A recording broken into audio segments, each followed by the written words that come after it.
Hi friends, welcome to English Study Point. Friends, today here in this video lecture, I am going to discuss with you about William Dunbar. So friends, सबसे पहले इनके introduction के बारे में बात कर लेते हैं. इनका बर्थ 1460 में हुआ था एंड इनकी डेथ जो है 1530 में हुई थी.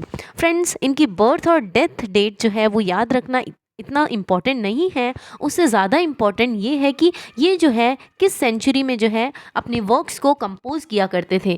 तो ये जो है अपने वर्क्स को लेट 15th सेंचुरी से लेकर अर्ली 16th सेंचुरी में जो है ये अपने वर्क्स को कंपोज किया करते थे. एंड इनके सर नेम को जो है डम्बर से भी प्रोनाउंशिएट किया जाता है. So surname spelled as Dunbar. Then poet active from late 15th to early 16th century. कि विलियम डनबर जो थे ये एक पोएट थे एंड जो है यानी ये अपने वर्क्स जो है किस सेंचुरी में कंपोज किया करते थे. तो वो सेंचुरी है लेट 15th से अर्ली 16th सेंचुरी में ये अपने वर्क्स को कंपोज किया करते थे. देन अब बात करते हैं कि इन्हें जो है स्कॉटिश चौसरियन भी बोला जाता है. वो इसलिए क्योंकि ये जो अपने वर्क्स है ये चौसर की स्टाइल को इमिटेट करके जो है अपने वर्क्स को कंपोज किया करते थे. So he was called Scottish Chaucerian. People who were writing similar to that of Chaucer. Please remember this कि स्कॉटिश चौसरियन जो है उन लोगों को बोला जाता है जो लोग जो है चौसर की स्टाइल को इमिटेट करके जो है अपने वर्क्स कंपोज किया करते थे. एंड साथ ही साथ जो है उनमें से यानी चौसर के फॉलोवर्स में से एक जो फॉलोवर थे उनका नाम था विलियम डनबर या फिर Dambar. Those who were followers of Chaucer imitates writing structure. कि कहने का मतलब है कि जो लोग जो है चौसर के फॉलोवर्स हुआ करते थे वो यानी विलियम डनबर जो है चौसर के फॉलोवर्स में से एक फॉलोवर थे जो कि इनके राइटिंग स्ट्रक्चर को यानी चौसर के राइटिंग स्ट्रक्चर को कि वो जो है चौसर किस तरीके से अपने वर्क्स को कंपोज किया करते हैं उस राइटिंग स्ट्रक्चर को ध्यान में रख के जो है ये अपने खुद के वर्क्स को कंपोज किया करते थे. Then he wrote during the golden age of Scottish poetry. कि जिस टाइम पर स्कॉटिश पोइट्री की गोल्डन एज थी ये अपने वर्क्स जो है उस समय कंपोज किया करते थे. Please remember this. Then he was associated with the court of James the fourth. Please remember this कि ये जो है किस कोर्ट से एसोसिएटेड है, किसके कोर्ट से एसोसिएटेड है एंड वो कोर्ट है जेम्स द फोर्थ का. प्लीज़ रिमेंबर दिस कि विलियम डनबर जो है जेम्स द फोर्थ के कोर्ट से एसोसिएटेड है. Then all poems were written out of his personal moods. कि आप सभी को पता होगा कि विलियम डनबर जो है वो पोएट हैं एंड वो जो है अपनी पोएम्स जो है अपने मूड के पर्सनल मूड के हिसाब से जो है कंपोज किया करते थे. अपनी फीलिंग्स को जो है पोइट्री के थ्रू यानी इन्वेंट किया करते थे. एंड साथ ही साथ जो है उन्होंने जिस टाइम यानी वो जो है मैंने अभी आपको बताया कि विलियम डनबर जो है वो जेम्स द फोर्थ के कोर्ट से एसोसिएटेड है. एंड विलियम डनबर ने जो है जिस तरीके से कोर्ट में रहकर यानी जेम्स द फोर्थ के कोर्ट में रहकर क्या क्या चीज़ों को डायरेक्टली अपनी आंखों से जो है एक्सपीरियंस किया उस चीज़ को भी जो है ये अपनी पोइट्री के थ्रू जो है उन फीलिंग्स को भी एक्सप्रेस किया करते थे जो कि इन्होंने जेम्स द फोर्थ के कोर्ट में एक्सपीरियंस की थी वो भी अपनी आइज़ के through. So all poems were written out of his personal moods and events at the court. Then style of writing poetry. कि अब जो है हम इनकी पोइट्री की लिखने की स्टाइल के बारे में बात करते हैं. सो ये जो है बहुत ज़्यादा फ्रैंकनेस के साथ जो है अपनी पोइट्रीज़ को लिखा करते थे. यानी जो इनकी फीलिंग्स हुआ करती थी उनमें यानी उन्हें पढ़कर जो है हम डायरेक्टली ये पता लगा सकते हैं कि बहुत ज़्यादा फ्रैंकनेस हुआ करती थी. और फ्रैंकनेस ऐसी जो कि बहुत ज़्यादा अनकॉमन थी, कॉमन ना होकर अनकॉमन हुआ करती थी, वैसी फ्रैंकनेस के साथ जो है ये अपनी पोइट्रीज़ को लिखा करते थे. एंड साथ ही साथ जो है हम देखते हैं इनकी पोइट्रीज में जो है विट यानी इंटेलिजेंस का भी यूज़ किया होता था. एंड ये ओल्ड थीम्स और फॉर्म्स को जो है मैनिपुलेट किया करते थे इमेजिनेशन और साथ ही साथ ओरिजिनलिटी के साथ. Then he wrote his works with figures creative talent. की इनके वर्क्स में जो है हम देख सकते हैं कि बहुत ज़्यादा क्रिएटिव टैलेंट जो है नज़र आता है वो भी इनका खुद का. एंड साथ ही साथ ये एक तरीके के ट्रेडिशनलिस्ट हैं. वो इसलिए क्योंकि ये जो है है ओल्ड थीम्स और फॉर्म्स को मैनिपुलेट करके जो है इमेजिनेशन और ओरिजिनलिटी के ब्लेंड के साथ जो है अपनी पोइट्रीज़ को क्रिएट किया करते थे। ये ट्रेडिशनलिस्ट है क्योंकि ये ओल्ड थीम्स का भी यूज़ किया करते थे, उन्हें मैनिपुलेट किया करते थे, उन फॉर्म्स को भी मैनिपुलेट करके जो है इमेजिनेशन और साथ ही साथ जो है ओरिजिनलिटी के साथ, इन दोनों के ब्लेंड के साथ जो है ये अपनी पोइट्रीज़ को क्रिएट किया करते थे। देन अब जो है हम इनके कुछ फेमस वर्क्स के बारे में डिस्कस करते हैं।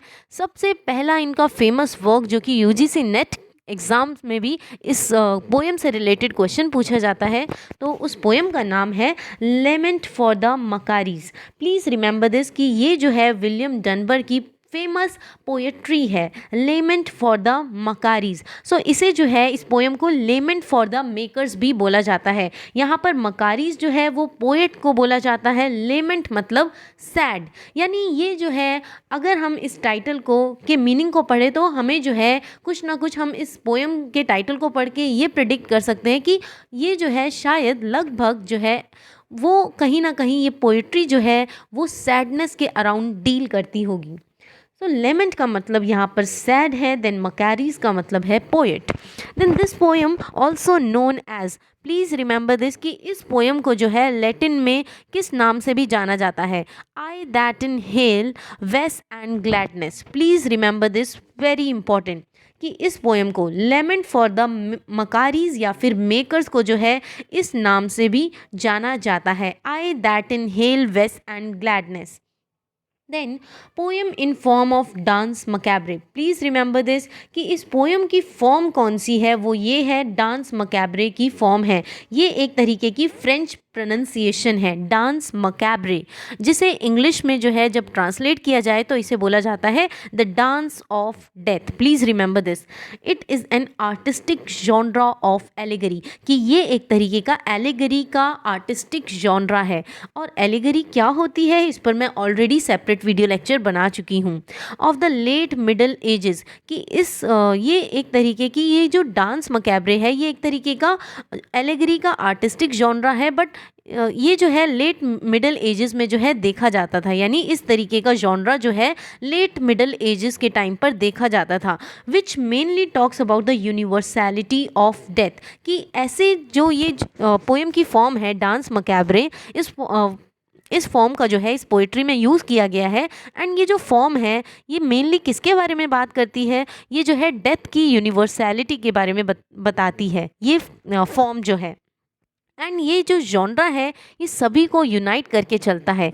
अभी जो है मैं इसको जो है ब्रीफ में और भी अच्छे से एक्सप्लेन करूँगी कि ये इस जॉनरा में जो है डेथ को पर्सोनिफाई किया जाता है, यानी डेथ को जो है ह्यूमन बीइंग जैसा ट्रीट किया जाता है, जिसमें इस जॉनरा में जो है ये भी बताया जाता है, यानी इस जॉनरा को यूज़ करके जो है पोएट इस चीज़ को भी रिप्रेजेंट करने की कोशिश करते हैं कि जो डेथ होती, यानी इस डेथ की जर्नी में जो है भले ही कोई ह्यूमन बीइंग रिच है, कितना ही रिच क्यों ना हो या कितना ही पुअर क्यों ना हो, इस डेथ की जर्नी में जो है हर किसी को ट्रैवल करना पड़ता है। इसीलिए जो है इस जॉनरा यानी इस सेंस में जो है ये लिखा गया है जॉनरा यूनाइट्स ऑल, यानी यूनाइट्स ऑल का मतलब है कि ये जो जॉनरा है ये हर एक ह्यूमन बीइंग को जो है इक्वलाइज कर देता है, यूनाइट कर देता है।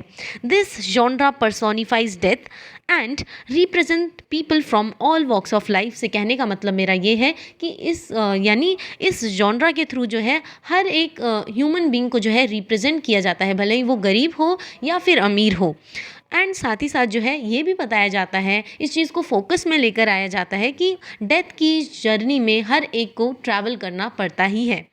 दीज इंक्लूड पोप, कि भले ही इस पोएम में जो है इस चीज़ को भी बताया गया है कि इस डेथ की जर्नी में जो है पोप जैसे लोग भी, किंग, एम्परर और साथ ही साथ चाइल्ड लेबरर, इन सभी लोगों को जो है ट्रैवल करना ही पड़ता है। It represents people of the fragility of their lifes, कि इस जॉनरा के थ्रू जो है ये भी बताने की पोएट कोशिश करता है कि ये जो हमारी लाइफ है बिल्कुल फ्रेजाइल है, और साथ ही साथ जो है हम जिस भी तरीके की अपनी इस अर्थली वर्ल्ड में रहकर जो एक्टिविटीज़ हैं उनको परफॉर्म किया करते हैं वो सब कुछ जो है फ्यूटाइल है। एंड जब हमारी डेथ हो जाएगी तो एक टाइम बाद जो है हमारी ये जो एक्टिविटीज़ जो हम अर्थली लाइफ में यानी अर्थली वर्ल्ड में रहकर देखकर परफॉर्म कर रहे हैं उनका भी कोई मतलब नहीं रहेगा जैसे ही हमारी डेथ हो जाती है तो। In this poem, every fourth line repeats the Latin phrase. Please remember this कि इस पोएम में जो है हर चौथी लाइन के बाद जो है एक फ्रेज, लेटिन फ्रेज को जो है रिपीट किया गया है एंड उस फ्रेज का नाम है timor mortis conturbat me. Please remember this, timor mortis conturbat me, जिसका इंग्लिश में ट्रांसलेशन है fear of death troubles me, कि मुझे जो है डेथ का जो भय है वो बार बार जो है मेरे को ट्रबल कर रहा है। Then in this poem William Dunbar feels sad, कि इस पोएम में जो है ये बताया गया है, इस चीज़ को हाईलाइट किया गया है कि विलियम डनबर जो है इस पोएम के थ्रू अपनी फीलिंग्स को डिपिक्ट कर रहे हैं कि वो बहुत ज़्यादा जो है अनहैप्पी है, सैड है, ना खुश हैं। When he is remembering the fellow poet who are now no more, जब वो जो है अपने इस पोएम को लिखकर जो है वो अपने फेलो पोएट्स को याद कर रहे हैं, विलियम डनबर जो कि अब जो है इस अर्थली वर्ल्ड यानी इस अर्थली वर्ल्ड में अब उनके साथ नहीं है, और साथ ही साथ जो है उन्हें भी याद कर रहे हैं, उन फेलो पोएट्स को भी याद कर रहे हैं जो कि बैटल के टाइम पर जो है मारे गए थे। ही टॉक्स अबाउट मॉरलिटी, इस पोएम में जो है ये साथ ही साथ जो है डेथ के बारे में भी बात कर रहे हैं और साथ ही साथ मॉरलिटी के बारे में भी बात कर रहे हैं। एंड जिन पोएट्स को ये याद कर रहे हैं उनमें से कुछ पोएट्स का नाम है लिटगेट, गोवर, Chaucer. Please remember this. William Dunbar in this poem took name of specific person. Please remember this कि इस पोएम में जो है उन्होंने एक स्पेसिफिक इंडिविजुअल का भी नाम लिया है जिसका नाम है वॉल्टर कैनेडी, जो कि विलियम डनबर का प्रोफेशनल दुश्मन था, राइवल था। देन अब इनकी सेकंड पोएम के बारे में बात करते हैं जिस पोएम का नाम है fighting of Dunbar and Kennedy. William Dunbar demonstrated his personal abuse, की इस पोएम के थ्रू जो है विलियम डनबर डेमोन्स्ट्रेट कर रहे हैं, इस चीज़ को बताना चाह रहे हैं और साथ ही साथ पर्सनल एब्यूज़ दे रहे हैं, जो कि विलियम डनबर जो है अपने प्रोफेशनल राइवल जिनका नाम है वॉल्टर कैनेडी को जो है पर्सनली एब्यूज़ कर रहे हैं। So William Dunbar demonstrated his personal abuse directed against his professional rival Kennedy who was incidentally mentioned with affection, कि उसे जो है यानी विलियम डनबर ने जो है इससे पिछली वाली पोएम में इस वॉल्टर कैनेडी को जो है इंसिडेंटली अफेक्शन के साथ मेंशन किया था, बट जो है इस पोएम को कंपोज करते समय जो है ये अपना हेट्रेड शो कर रहे हैं। विलियम डनबर जो है अपना हेट्रेड जो है एक्सप्रेस करने की कोशिश कर रहे हैं, वो भी किसके प्रति, वो उनका नाम है वॉल्टर कैनेडी के प्रति। Then he was criticising Walter Kennedy in this poem. Please remember this कि इस पोएम में जो है fighting of Dunbar and Kennedy में जो है विलियम डनबर जो है क्रिटिसाइज़ कर रहे हैं वॉल्टर कैनेडी को, जो कि विलियम डनबर के प्रोफेशनल राइवल थे। Please remember this. Then friends इसी के साथ ये लेक्चर ओवर होता है and friends please don't forget to like, share, comment and subscribe. Hope this lecture will help you in your UGC NET English Literature exams. Thanks friends for watching.